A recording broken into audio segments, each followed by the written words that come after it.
I was so full of so much anger and resentment to the healthcare industry and just shooting bullets at everybody. Like, I hate Milwaukee, I hate, social justice issues, and I didn't know what to do with all of that energy. And I was given an opportunity to apply for a job with Public Allies. And I turned it down each time. I'm like, Public Allies? I don't even know what this is. What's up, everybody? It's Enrique from Milwaukee Screen Printing, hashtag T-shirt booming, and this is Welcome to My Neighborhood Podcast. Today we got another amazing guest. She does so much in the community, I don't even know how to introduce her. I'm just going to say she's just a positive role model for people to look up to. We got Tonda Thompson. Thanks for coming. Thank you for having me. I'm excited to be here. And before that, I had some friends that was already involved in it. And I was like, why would y'all do this for 10 months? And I just thought so little of Public Allies. This is stupid. Like, why would you do this? But, and I didn't know it was Public Allies what they were doing. Like, a lot of my friends already went through that, you know? And, literally the lady, LaShondra Vernon, she worked at United Way at the time. She's now currently the executive director of artists working in education. Yeah, so at that time she was a program, she sought over this initiative called the Milwaukee Life Course Initiative for Healthy Black Families. Okay.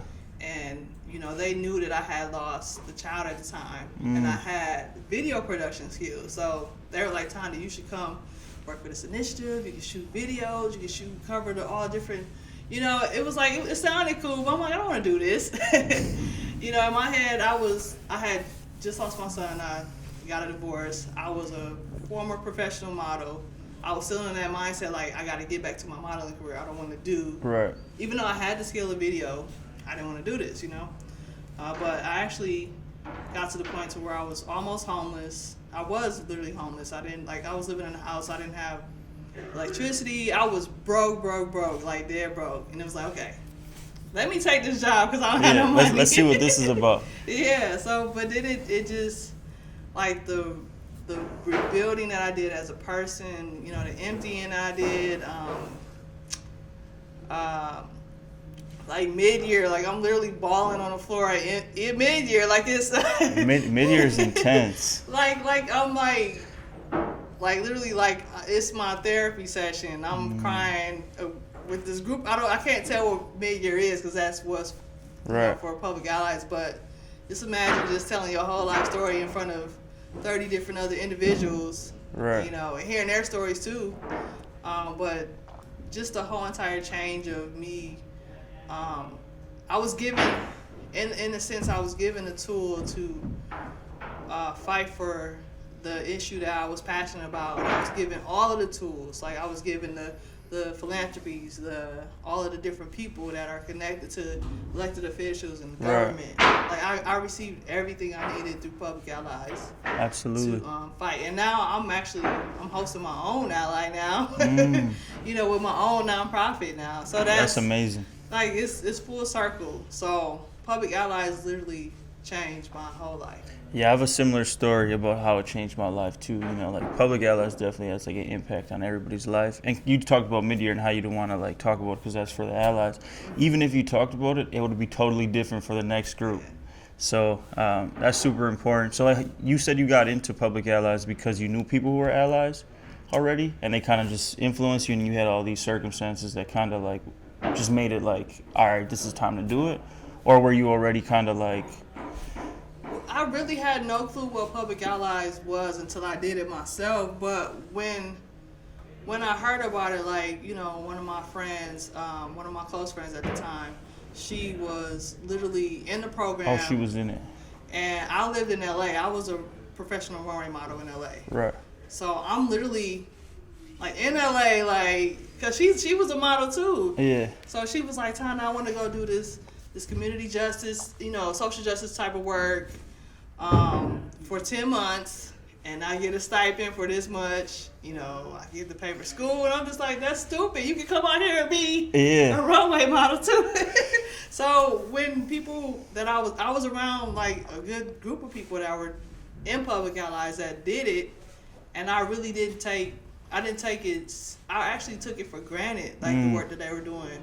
And I didn't respect it, to be honest. Like, that's the truth. I did not respect that community work because I didn't have a passion for community work. Right.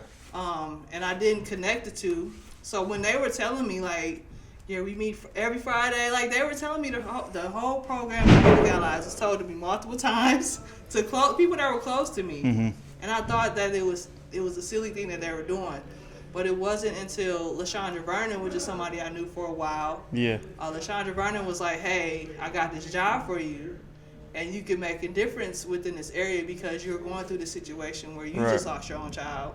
Like, you're passionate about it. Right, and you have firsthand experience. Like, this is real to you. This is real. Right. Like, this is a real fight. Like, you're on here cussing out people on Facebook, but you can actually make a real difference, you know? So it took me to get so low where I didn't have anywhere else to go to say, okay, I'm going to try this and see what it is, you know? Yeah. And I just so happened to luckily get the job, and I got hired at the biggest philanthropy in the city, which is United Way. And I got literally all the tools, met all of the city leaders, met all of the different other philanthropists, you know, the Thelma Sciences, you know, all these big people that are doing great things in our community, you know, just to shoot those type of names out, you know, these big people that are making big differences in our community. Right. I got to meet the mayor. Like, I got close with Mayor Barrett, you know? So... And now you're one of those people, though. So, like, the next generation is looking at you like, oh, I got to meet Tonda. And you're actually having that impact because you have interns now, right? I have interns. I have a total of 6 interns right now. And what type of work do you all do with the interns? So, now, after I ran for office, after all of that, I was one of the youngest people to run for office. Yeah. I came in last, alderman, but it's cool. I ran most of the alderman offices. I'm cool with not being alderman right now. Do you see yourself going that way in the future? If I do run for office again, it'll be a higher seat. It'll be like mayor or, you know, something federal. I feel that. If I went after it. Because I pretty much work behind the scenes with the local stuff already. We love the local elected officials. I love them. Some of them are my really, really close friends, and I appreciate everything they do. We need them. But I would go a little bit higher if I could. But no. Back to the intern. Yeah. Sorry, I just got excited because I ran for office too, and like. When? I ran for assembly last election cycle, so in 2020. Okay. Yeah. Okay, I ran in 18, so I ran for the 5th District Alderman. It's actually, the seat is the alderman that won. The seat is open. She stepped down in November. Okay. So I've been asked to run again. I'm like, listen, I got all this stuff. So back to what you were saying, I am the CEO of JR Creative Holdings, which is a parent company for the different businesses that I own, which is Voldridge Production, which is a video photography company where I teach young people video, photo, and modeling to combat against self-esteem and to help people go into their own style of creativity. This is one sector. Valley Creative Collective is my real estate arm, where I'm buying depleted buildings within the community and turning them to safe spaces where we can teach skills to young people in the community. And then the big one that everybody loves is Slangs Wood. Yeah. Boss Up Lil Dusty is the marketing term. It's just, you know, I was in a place where during the pandemic, I created this business where I wanted to create stable foundations, stable tables. I started building tables because I couldn't shoot video because we were quarantined, and I was building at my house. Right. Now I have a full-fledged woodworking business where I teach it to young girls. Yeah, we see it all over. So I know a lot of people who are interested in many things, but they never pursue any of them. It seems like you have an interest in a lot of things, and you're pursuing them all, and you're effectively like accomplishing those things. So like, how do you give the next generation, or how do you teach that kind of that spirit, or like kind of give somebody the confidence to like just do something that they want to do? I mean, anything that you focus on, that you decide, hey, I want to do this, whether it's I want to be a doctor and I want to work in this hospital. Like, that's gonna come with challenges. Right. So I look at it as either I want to challenge with another group of people that I don't know, and it's not going to benefit myself. There's nothing wrong with working regular jobs. I had plenty of regular jobs in my life. I was a gate agent for a time. I worked for AT&T as a prim technician. But I had to decide, hey, this is what I want to do for myself, and this is my dream. Mm-hmm. I have one life to live. And the situation with me losing my son in 2013, it was like I have nothing to lose. Like, I've lost everything in a sense. At that time in my head, I created Bold Dreams, I lost everything. Right. So there's nothing else that I have to lose. So why don't I take a chance on myself and create a business that I want to do and that I'm passionate about, and let me just move forward with it. But the only advice I would give, because I am a daredevil. I would jump off the cliff if I had to without no questions asked. Like, literally, if there's something in my mind, I want to do it, I'll do it, you know? Right. That's just me. I'm very ambitious. Yeah. But I'll always say, now I'm 10 years in the business as a business owner, and as a developer. Like, write it down first. Like, write it down and plan it. Like, get all the tools that you need. Like, literally research everything you need to do. I used to say, don't just start it. Like, you don't have to sit there and write a business plan. Like, just start doing it, but write your plan as you're doing it, as you learn it, and just do it. That's all. Like, you just have to do it, but really, really thoroughly plan it and research what you got to do to make sure that that you're doing it, making an effective choice in what you're doing, you know? Yeah, so if you believe and you can see it, you could achieve it, kind of thing. If you write it down, you manifested it. Like, you manifest, excuse me, you're manifesting. When you write it down on paper, like, it becomes true. Like, I wrote the business plan to Valor last year in January. Yeah. And I didn't own a building at the time. So I wrote literally the plan. Like, that was my first time writing a business plan. I didn't write it for none of my other businesses, right? And I wrote a business plan saying I would like to buy this building on this location at this time for this much amount of money. I don't have money now, but I will get the money to get it. Right. And I'm just writing stuff down off my head, off the dome, but it literally happened. Exactly.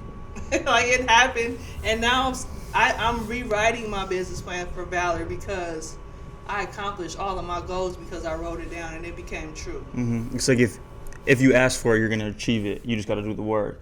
Yeah. And that's interesting. That's something I've noticed in my life too, and like my the work I do is like something I wanted. I put it down on a piece of paper. I wrote it in a journal.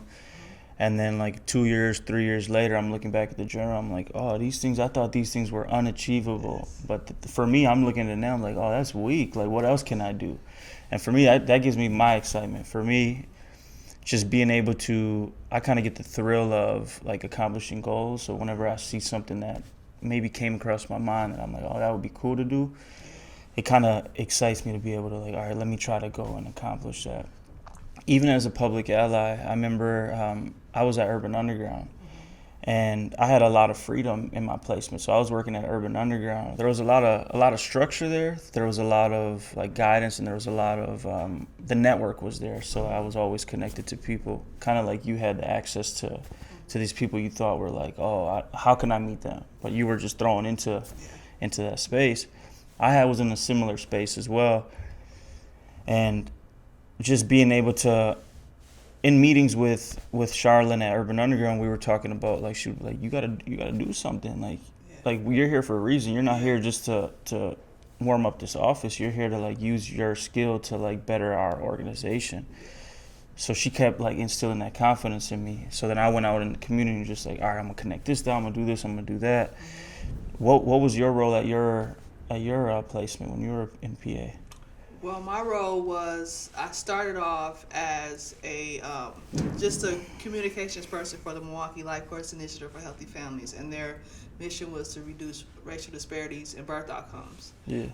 So I was connected to Charlene Moore, like that was one of my first mentors. You know, all of those different. I had a group of powerful Black women, Charlene Moore, you know, LaShondra Vernon, Jasmine Johnson, you know, Malele Coggs, Alderwoman Malele Coggs, like these powerful Black women literally embraced me and was like, hey, like, you got to do something while you're here. Like, it was a group of 5 of us that was placed at United Way. I wasn't the only one. Okay. But my role started as that initially, but then I was like, hey, like I've been having this dream about a 5K that honors my sons and babies across the nation. So me and Brittany Morgan and Nicole Watson, which is two of the girls within the group, Diallo Mayo and Javon, pretty much we were all in the group together, and I was like, hey, you know, LaShonda was like, hey, you guys got to do something in the Harambe neighborhood, like find something to do. And I'm like, there's a 5K that's been on my mind this whole time. So that was your project? That was my project. It ended up becoming my project, which is the Harambe 5K.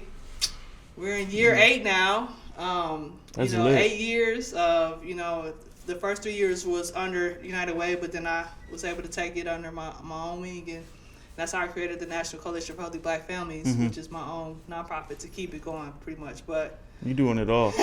But yeah, like my role started as just, I was just literally supposed to have a camera to interview other programs that were other people that were underneath the initiative that worked, like the African American Breastfeeding Networks. Like I literally was hired just to go film those other organizations doing the work. Yeah. But I became I became in the limelight to where I started speaking on infant mortality. Like I was speaking in front of crowds and, you know, big venues. Like they would put me up there to speak, tell my story. Were you nervous doing that? I always tell people I was so numb during that time because, you know, I had just lost my son. I was going through a divorce, so I was upset. So I was just like, you know, I hated for mortality. You know, I had a lot of fire and passion. So I had no care in the world. But if I was to do that now, I'd probably be nervous now because I'm not in that. I'm healed now. I'm not in that space of anger and rah on a fight anymore. Now I'm like, okay, like how can we strategically make this work, you know? But no, I wasn't afraid at the time. I was very lethal at that time. Initially, I had a cousin, because I was literally online saying how much the way that my son died was due to negligence at the hospital that he was born in. So my focus was like, this is racism. I hate racism. I want to fight for equity within the hospital. Like I was really on fire about that. But I had a cousin was like, hey, you have to redirect that energy and to put it into somewhere else. And that started with the Harambe 5K. That's where that energy went. But eventually, you know, I was so rah, let's eliminate racism, to where it became to like, okay, people gonna always be racist. There's always gonna be hate. Like, what can I do to prevent, you know, a person of color from experiencing racism? But I mean, like you're gonna experience it all your life, but how can you rise above it? So by me giving a young black woman a tool of carpentry, like you will never experience poverty because you know how to build something. Right. You will never go without a home because you know how to build your own house. Right. Like that's something that's way that's fighting the social determinants of health without saying we're gonna fight it, we're gonna beat it, we're gonna dismantle it. That's giving somebody a tool to have what they need already before we can even go knock on somebody's door and ask them for whatever. Exactly. So instead of we need that hate, but we need to channel it into ourselves and learn how to have the skills to overcome it and to step above it. As Michelle Obama said, we aim high. If they go low, we aim high. Yeah, like that's how you do it. You don't worry about the low stuff, but you need the low stuff to keep a fire up on you. Yeah, like you need to see it. You need to like, all right, this is what I want to do. But how does there's so many things right now going on in the city. Like young people are, you know, using their hate or using like this energy and like putting it into like the wrong things. Like how do we get them now to see like, yo, you can do carpentry, you can do screen printing, you can do basketball, you can do poetry. Like how do we get them excited about those things? We have a high violence right now, and I always say that this young group of people that we have now, like they're extremely powerful. Right. Like they're not afraid. They're not afraid of racism. They're not afraid of all of the isms that affect them. Like they're not afraid. And once they become confident within themselves and say, hey, I don't have to do this to survive. Once they're exposed to a Slangs Wood or your business, you know, your t-shirt printing business, like once they're exposed to that, and once they see you doing that, they're going to say, okay, I can do this. I don't have to do that. So our generation have to lead them into that and show them like this is a possible thing. Like I don't have to be working in a wood shop. You know, Right. I don't have to be shooting videos somewhere. Right. I can go back to LA and be a model if I wanted to, you Right. know? But I'm here saying, okay, this is what you can do Right.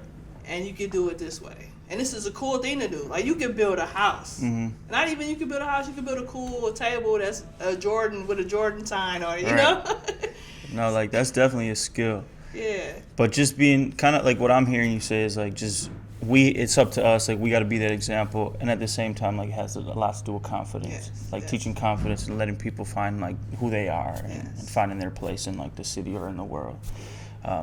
So for me, I was able to find who I was, just kind of going through the city because I grew up on the south side, but I have always like.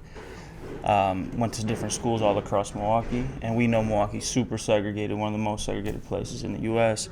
So I had the privilege of being able to be exposed to different communities, different cultures, and then so as I got older, I started to realize who I was, and I wasn't necessarily like seeing who I was by my neighbors. I was able to like, all right, I like this, I don't like that, I like this, I like that, and just kind of like puzzle piece together like what I wanted to be, and then I worked towards that, and then my 2 years at Public Allies kind of helped me hone in on that, helped me lose some toxic traits that I had and gain some positive traits that I had, and kind of just grow as a person, as a human.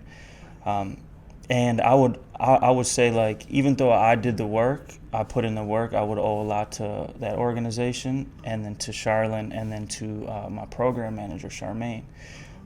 Who was your program manager?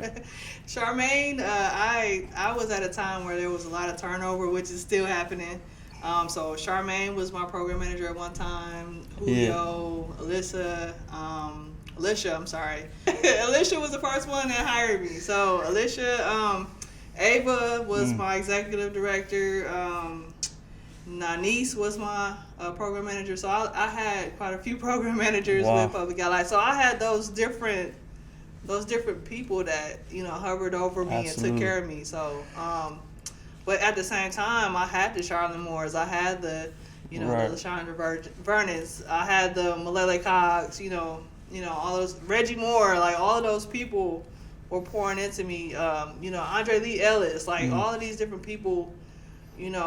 Even though I have a great family, I have great people in my family. My family loves me well. Right. But I had these big people that were in the community work, doing real work in the community, really honing me as like their niece. Right. And helping me be a better leader. Yeah, that's what's up. It's interesting you brought up Alicia. I was working at Outpost, and she had a shirt that said like volunteer lead or something like that. I was like, oh, that's cool. I started talking to her, and at that time I was doing a lot of canvases. I was painting, so I had all my art in like the cafe, and I was trying to sell art. So I was just like, all right, I care about the community. She's wearing a community shirt. Yeah. I'm about to sell a painting to her. Yeah. So I'm like, oh, what's that all about? And so she's telling me, and I'm like, all right, I'm not gonna sell a painting. That sounds dope. What is that? Tell me more about it. And she's like, hey, you should do it. I'm like, oh, no, I'm good here. I've got these paintings for sale. And she's like, no, you should do it. Yeah. And in fact, Ava sits on the board here at Outpost, and there was a board meeting. Yeah. And she's right here checking out. Yep. So I just leave everything. Like, I'm supposed to be checking people out. I'm the only one in the cafe. So I leave my post. There's people in line like, where did he just go? I'm over here giving her a sales pitch. Now I give her my card. I'm like, hey, like, I hear about Public Allies. How do I be a part of it? And then she emailed me back the next day. And then in a month, I had interviews with Charmaine. And that was my experience with those people. But it's interesting that most of those people, I would say like 90% of the people that you just mentioned are people that had a huge impact on my life. I wouldn't be where I'm at without those people. And those people still continue to support me, even though I might not see those people every day, every week, every month. I always get like an email from an organization that says, hey, we want shirts and we heard about you through this person. From what I see on social media and like just from hearing people talk in the community, you seem to be having that effect on everybody through all the work that you do. And it's like you're having a huge impact, and it's super important to have somebody like you who's not only like, all right, I'm an artist, so this is all I do. You're somebody who's doing video, you're doing health initiatives, you're doing carpentry.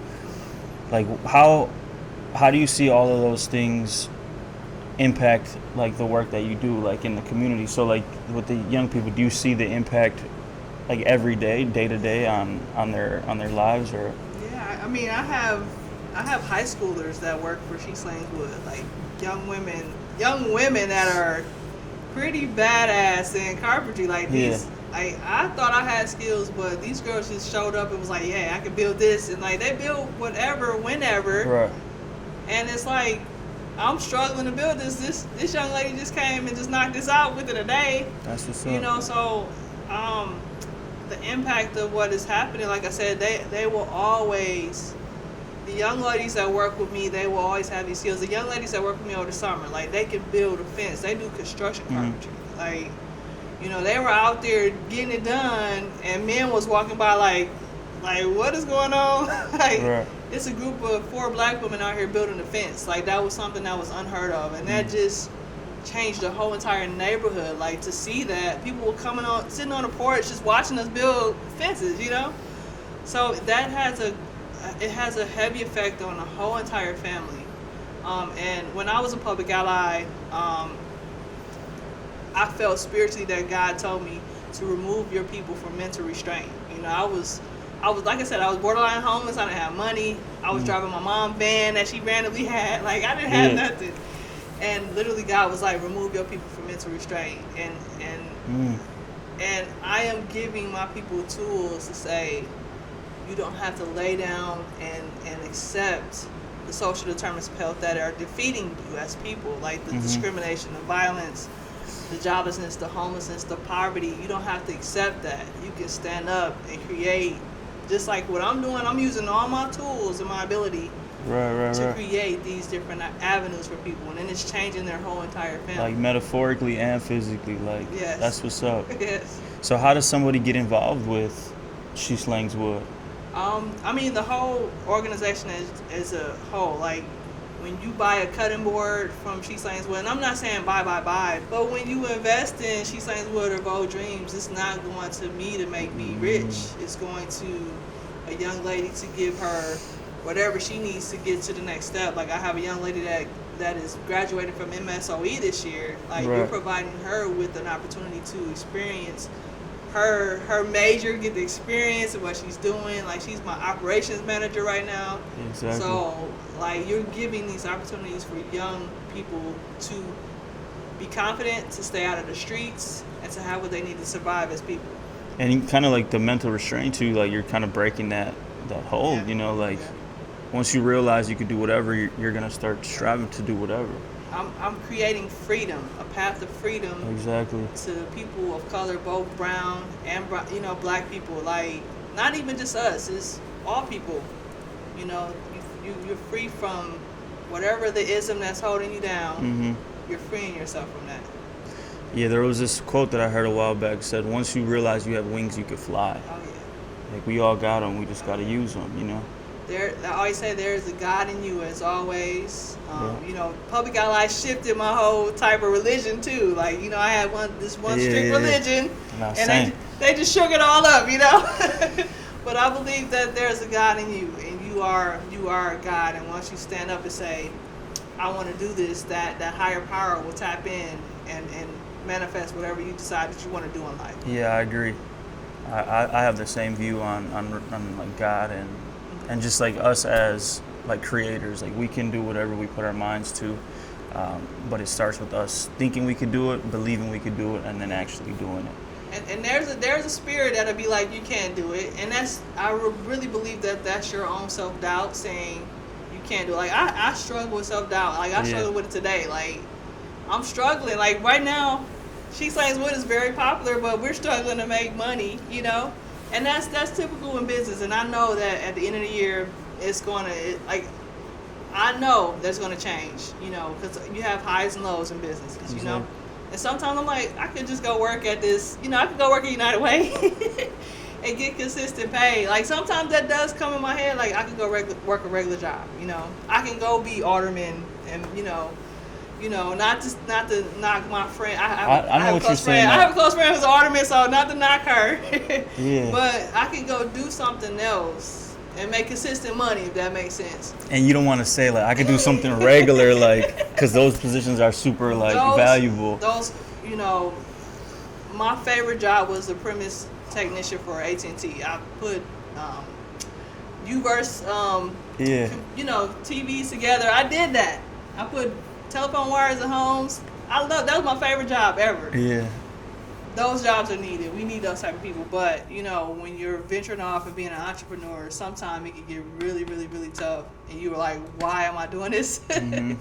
When you can go behind somebody else and have a structured environment. But this is an environment that's going to pay off to where, like, I have a 5-year-old son now. I hope that he continue the legacy of what we're doing. And really the legacy is in honor of his big brother that he lost, you know, that we lost. So I hope he continues to do the work that I'm doing pretty much. So that's super important, but like you got all these things that you're doing, kind of like what you just said, like it'll be easy to go get another job and work for somebody and like put all the stress on their shoulders and you just come in, do what you got to do and leave. As an entrepreneur, as a business owner, and then as somebody who wears all these hats, when you go home from work, like you're still working, your mind's still going, you still got to pay this bill, you still got to like plan for tomorrow when you see the young ladies, or you got another job over here where you got to build the fence, or this person's hitting you up on Instagram talking about they want this done, this person's calling you like, hey, we need this form submitted. So how do you deal with all of that stress, and like what types of like things do you do to help you like manage it all? I am struggling with that now because literally what you just said, I go through that with 3 other different businesses every day. So it's Vogue Dreams, Slangs Wood, Valor, which owns commercial property. So I'm getting the calls like, hey, come check on your building, you know, like somebody broke into your building. And I'm like, I'm on a job site fixing a fence. And then somebody calls and say, hey, we need that video done. Like I get all of those like, within the 30-minute time span. I go through all of that. But yes, it does. I tried at the end of the year to make sure I separated from home. When I get home, it's just me and my son. He's very energetic, so I try to, you know, he loves to play Super Mario Bros. So I go play Super Mario 3D World with him to kind of, you know, decompress. That's what's up. So you just create those boundaries where like this is time to work, this is time to be with family. You have to, and it's so easy. Like when you have a cell phone and you have access to all your emails and people. I actually got another phone line to where strictly business, keep that on business. So when I get home, I usually just toss that phone somewhere and don't know where it is until the next day. But excuse me, I'm sorry, but I am struggling to create those boundaries because I own so many different businesses. Working out literally takes my mind off of everything too. Working out and just taking time for myself. I take my son to my parents' house and kind of run away for some that's a couple good thing. hours. But I that's something I do struggle with is creating time for myself and making sure that I have self-care. That's definitely needed because you pour into so many other people and you have to make sure your cup is full before you can actually give something to somebody else. It's 20 cups per hour that I'm filling right now. You get a well. And I don't. I really. That's super dope, though. Thank you. It is, and I'm not complaining. I love all the different energies and the people I meet. You know, but you're right. It's a lot. It's a lot. Because the more you do, the more you're gonna be. More people are gonna be attracted to you. There, more people are gonna want to meet you. And if you already have a hard time dealing with what you got, having more, it's not necessarily a hard time, but it's more work. Because you know, we're doing it. You know, we got all this stuff and we're able to do it. But if you had that 9 to 5 at 5 o'clock, you're good. Like, I don't even got to worry about this till 9. Right. Like you could just throw it away, put it on the shelf, and just walk out. But this all of those items are my babies. Like literally, like every business, even a nonprofit, like every business is my baby, along with my own baby that I have, and my baby within myself, me, my whole body. Yeah. But to add to that, I'm learning how to delegate tasks now. Like I'm learning how to find. I'm making my young girls, you know, managers. I'm saying, hey, you're a manager now. You're in charge of this. You're in charge of this. Yeah. Like, you have the skill to do this. You can do it better than me. Like, you know, so now you could take on and do this. So now I'm learning how to delegate and to trust other people and find the right people, not just hiring random people to come help me. That's the worst. Get the random people like, oh, this is more work. I just trained you, now you left. Right. You quit. Right. But now you know how to do everything. I wasted all that time. Right. But I mean, you learn that lesson. But now I have people that, okay, they respect me, I respect them. Okay, let me give you some more, work. And we're gonna rise as a group, and not, we're all gonna benefit from this, Yeah, and I think that's the best part. So recently in November, I put together this trip because I take people out of the country, and this year I was able to bring 7 people with me. We brought a whole video crew out there. We documented the whole thing. But while I was out there, this business was still running. So I was still getting orders. 2 weeks before I left, we kind of created this system where they knew how to do everything, but it was me having to kind of tell them, me having to be here to tell them. So when I left, they had no choice to call me, talk to me. They just had to do it based off of like the plan we put together. And it was really cool seeing them be able to do it. The election was in a few days, so we were getting orders like, hey, we need this done tomorrow. Yeah. So the young people here were able to take an order from beginning to end and then deliver to the client without me even like seeing it. Yeah. And for me, that's when I realized like I learned the skill. Like I leveled up. I came to a point where I was able to build capacity and remove myself from this job and empower these young people. And did you have that same like excitement when you were able to do that with the managers that you have?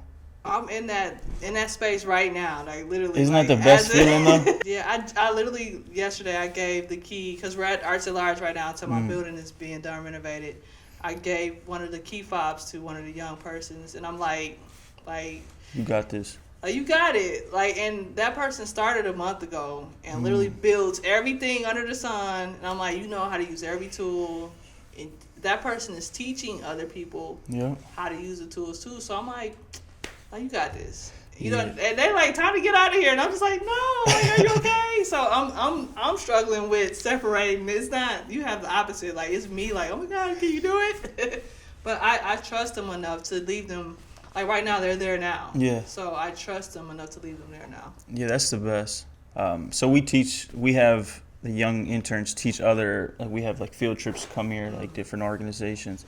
And that's the best thing. But I'm kind of like you though. Like I want to get away from it, but then I'm like looking in the background, like, all right, let me get in this. Let me print this shirt really quick. Yeah. And then they're looking at me like, back up. Like, this is us. Like, we got this. That literally happened yesterday. Yeah. Like, it's like get up off me. Like leave me alone. Like bye. They're like, bye time. I'm like, okay, go ahead. Yeah. And that's super exciting because like this is something that I was super passionate about.